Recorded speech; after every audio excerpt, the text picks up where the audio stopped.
Taiwan is almost the center of geopolitical focus at this moment. I'm actually on site in a protest site in front of the legislative body in Taiwan, in Taipei. There are over 100,000 people joined together tonight. The Republic of China and the People's Republic of China are not subordinate to each other. So in simple terms, that China and Taiwan are not subordinate to each other. Future of Taiwan, the Republic of China must follow the will of all Taiwanese people.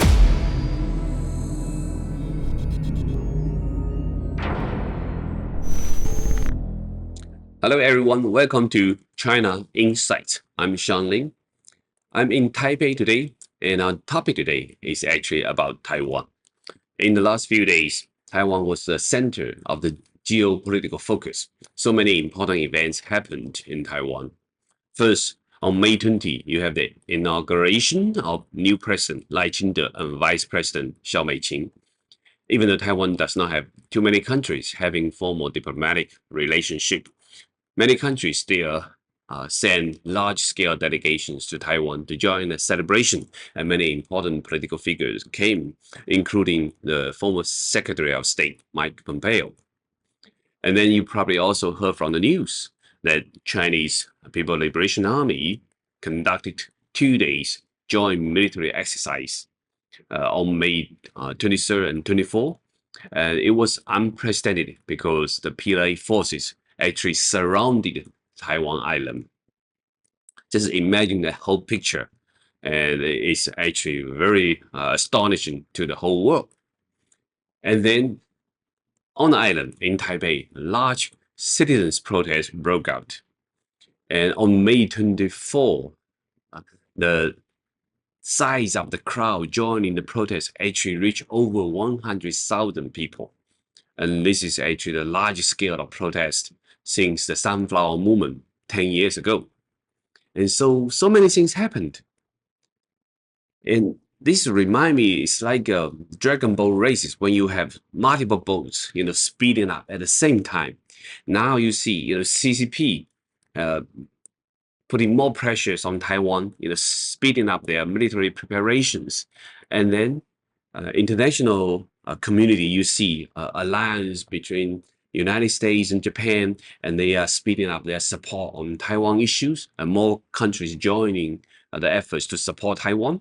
And inside Taiwan, you see different political parties, whether it's the Green Party, the Democratic Progressive Party, the Green Party, versus the Blue Party, the KMT, and the White Party, the People's Party, right? They're also splitting up on the confrontations. And so this remind me this kind of Dragon Boat race when multiple boats speeding up and multiple forces working together on different Taiwan issues. So even though Taiwan is a small island, but so many forces are working on Taiwan together. Whether it's the righteous force, whether it's the evil forces, everybody's speeding up. So that's why I'm actually wearing this souvenir T-shirt for Dragon Boat races. Many years ago, I joined my friends from the Department of State. We do Dragon Boat races in May as well. And so now May is, the Dragon Boat Festival almost coming. And so all the forces in Taiwan, working on Taiwan, also speeding up in this race. And so who will win? Right? This is a very critical moment. So since I'm in Taiwan, I actually went to observe what happened in the people's protest in front of the legislative body. The legislative body in Chinese is called 立法院 in Taiwan, and you also can call it a parliament. So on May 24 evening, I went on the street on Jinan Road, on the Zhongxiao East Road, and I observed tens of thousands of people on the street. I'm actually on site in a protest site in front of the legislative body in Taiwan, in Taipei. And today is May 24th, and this is already 9 p.m. tonight. And more than 100,000 people actually came in front of the legislative body for the huge protest today. And what we are at right now is on the Qingdao, East Qingdao Road.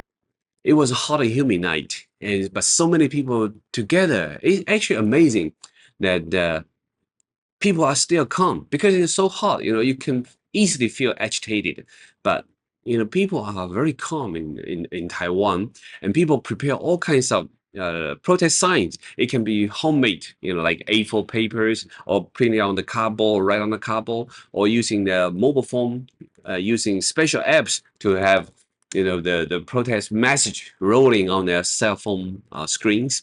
And those people were very creative. Some people beating the drum, some people actually draw little cartoon animations, and people have different way to express their discontent on the situation. But it's actually amazing that the overall atmosphere was calm, even though there were chantings, political chantings on and off, and people were passionate. You can feel the passionate, but nobody like went to extreme. You didn't sense any chance that these whole protests can turn into a violent like turmoil. There's no such feeling, and the energy was very positive. People just expressing their different opinions, and people worry about the future of Taiwan. And from the speech on the stage to people on the street, people have engaging different conversations. But overall, it was a peaceful protest, and it totally presented a very rational mindset, a very rational culture in Taiwan. Even though inside the parliament there were physical contact like among political figures, but on the street, Taiwanese people are very calm and they were friendly. And actually, people, very, very crowded on one side of the street, but they can give ways to the vehicles on the other side. And the traffic was not totally blocked. Actually, it was totally amazing. And because it's hot and humid, I actually saw a rescue team, come to rescue two times.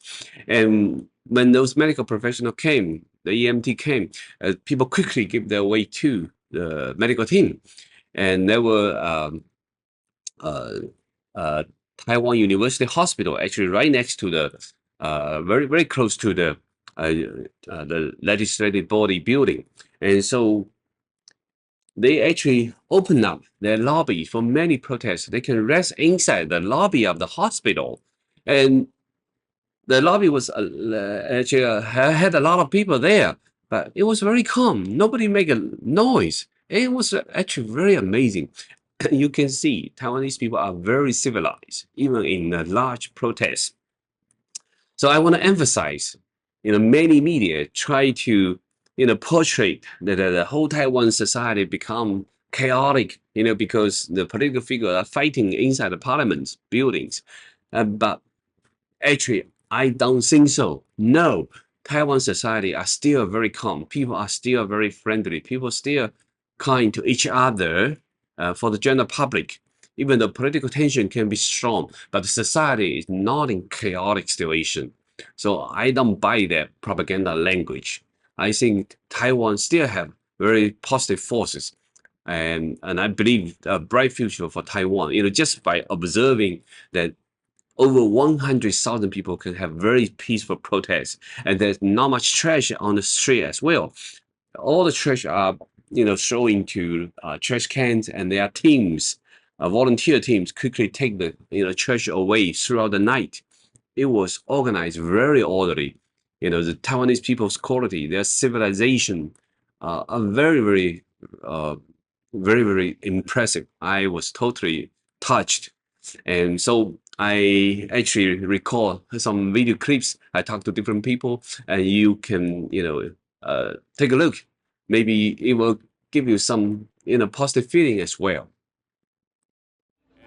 A moment ago, the students organized a special event. They sent a big balloon into the legislative body, the Legislative Yuan, the Parliament of Taiwan. And on the balloon, it was written, refusing CCP's interference of internal affairs of Taiwan. Very interesting, very strong messages. And tonight, more and more people coming out, and this is the fourth largest protest in the last almost just 10 days.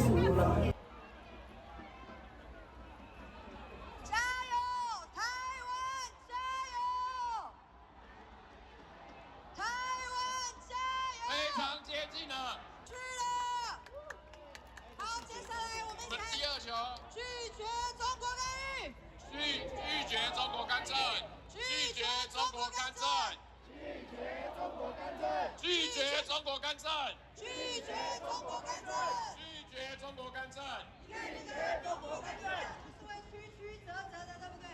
所以我们现场需要大家手伸长一点。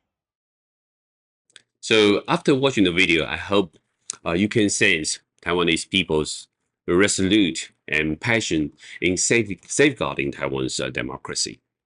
And so before we go into more details regarding why Taiwanese protest this time, I want to emphasize key messages from President Lai Ching-te's inauguration speech.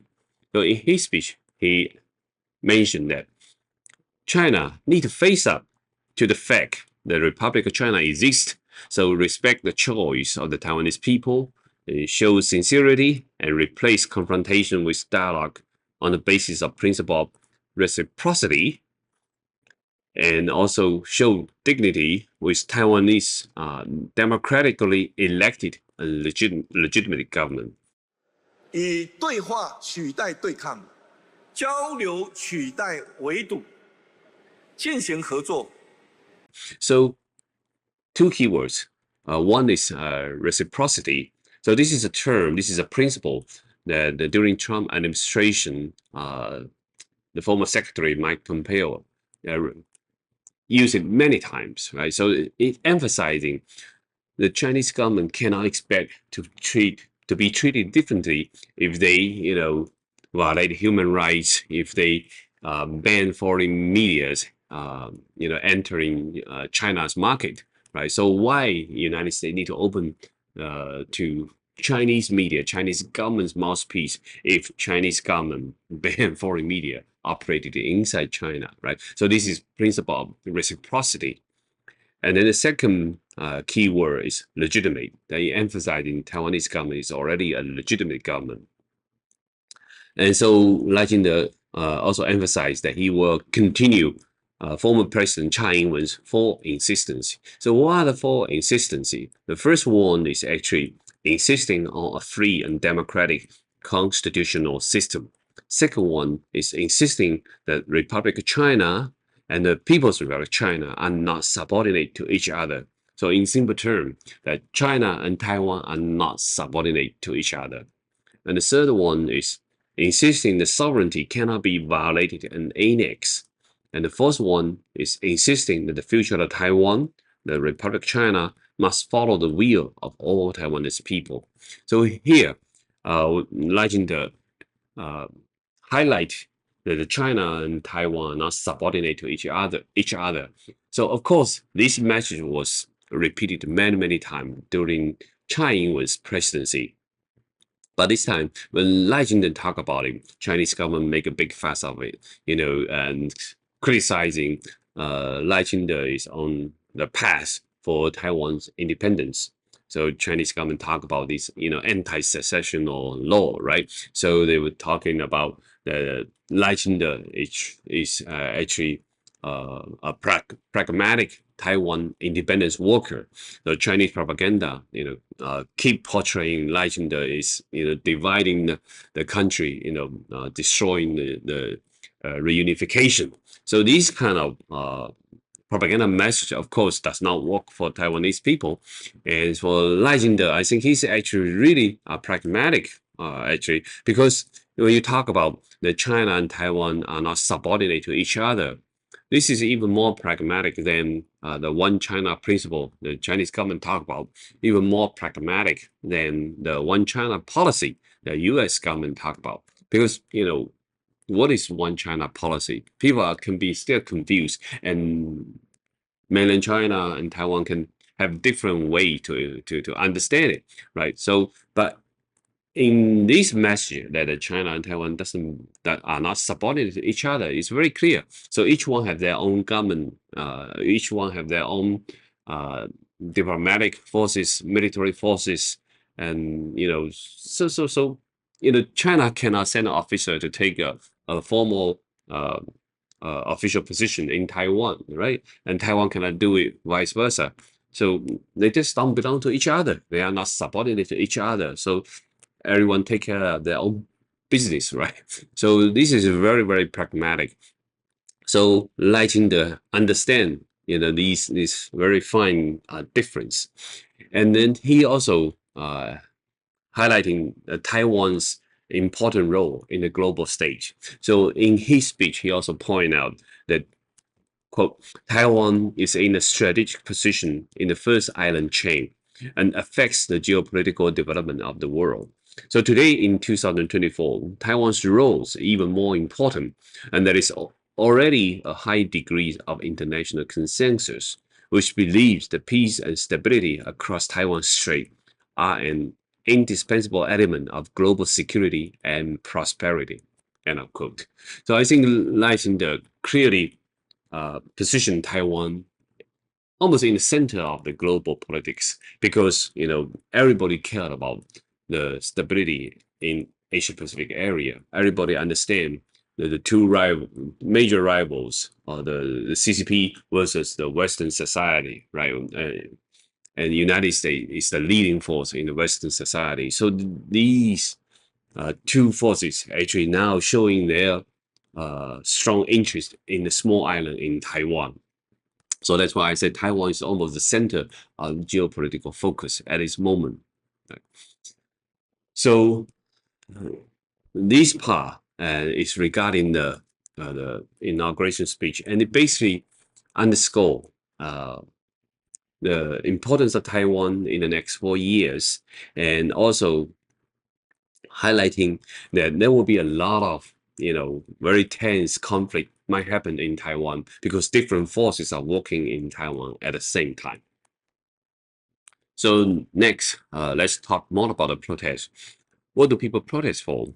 And what are the forces behind the conflict? And what will be the outcome forecast? Right. So basically in Taiwan, the legislative body, in Chinese we call it 立法院, for our Western viewer, let's just simply call it Taiwan's parliament. So this parliament only requires simple majority to control, and so they have totally 113 seats. So now three parties, the Blue Party, the KMT Party have 52 seats, while the Green Party only have 51 seats. So none of them reach simple majority over 50%. So now the Blue Party work with the White Party, the People's Party, which have 8 seats. So added together, they have 60 seats, reach over simple majority. So now this alliance control the parliament. So in Taiwan, the Green Party control the executive branch, while the Blue and White Alliance control the parliament. That's the situation. So if the alliance, the Blue-White Alliance, want to pass amendments, whether it's amendments or it's expansion of powers, if they can simply drive bills through. So this created many conflicts, and that's what people worry about. So if the Blue and White Party want to passing through many bills that actually expansion the power, maybe even infringe the power of supervisory branches, and so then the parliament become a superpower, and so this is what many Taiwanese people are worried about. And so since May 17th, the Taiwanese parliament already entered more than a weeks of battering, even physical contact, in order to fight for some important bills. So, for example, the exercise of Power X. This is proposed by the Blue-White Party, right? So now it's already actually entered the second reading and already finished the second reading for this bill.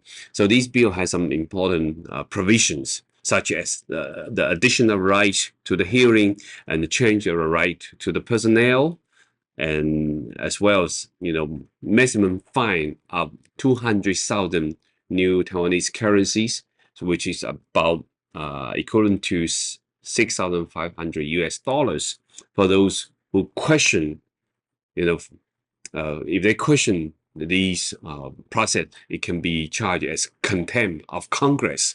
So these are very important charge, right? And so you will be also facing severe fines. So that's why many, Taiwanese people who want to protect the democracies came on the street. So to join the protest, they want to make sure that these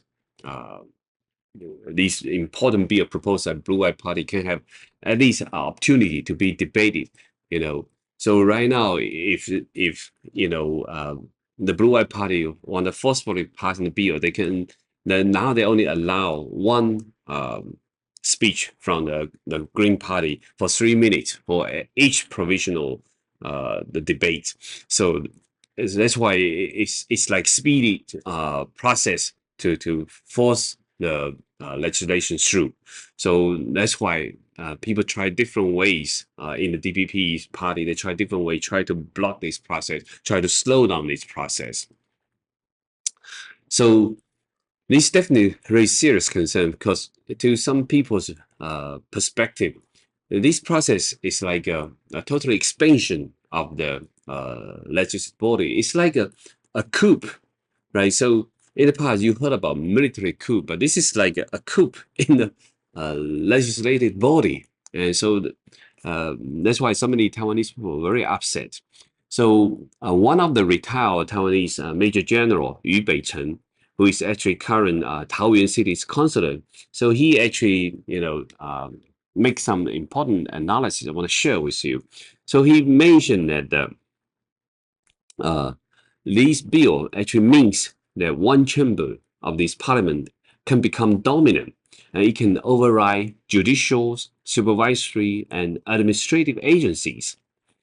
So, for example, if the legislative bodies, if the parliament orders a entity, enterprise, or a politician to accept questioning within the time limit, so you have to go. You have no choice. Otherwise, you will be violating the law and be fined, and they will fine you until you come, right? So even if you participating in the questioning in the parliament, so if you are weak in your response to the questions raised by the legislators, you will be charged as a contempt of the parliaments, contempt of the Congress, right? So this is actually very absurd, and this is so rogue, and so many people really regard it. This is like a legislative coup. So General Yu Beicheng actually also emphasizing that if two people, for example, two people run for a legislator, in a failed, let's say it's a failed election process, but now if one of them succeed in the election, so in the later operation, he can actually purge the opposition party by, using the legislative power to do investigation on your opponents. So this is very, very dark operation. If if the parliament, if the legislative body expand their power, if they infringe the power of supervisory branch or the judiciary branch, right?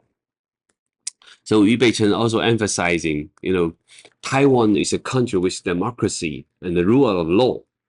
So there are ways to solve the problem of expanding the power of these parliaments.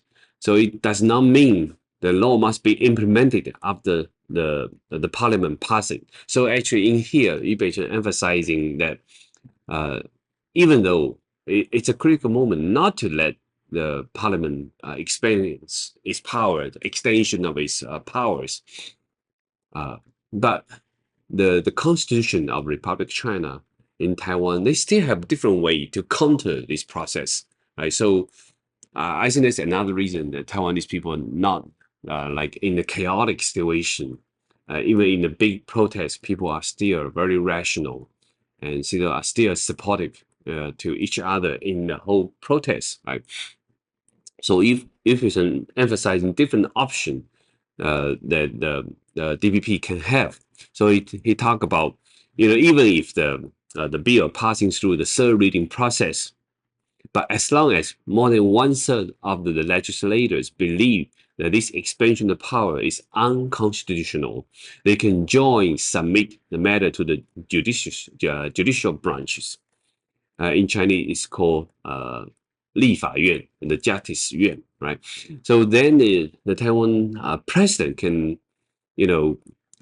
reject, he can deny to sign the bill as well. And so as long as the 立法院, the judicial branch, think that this expansion is unconstitutional, then these laws need to be reviewed.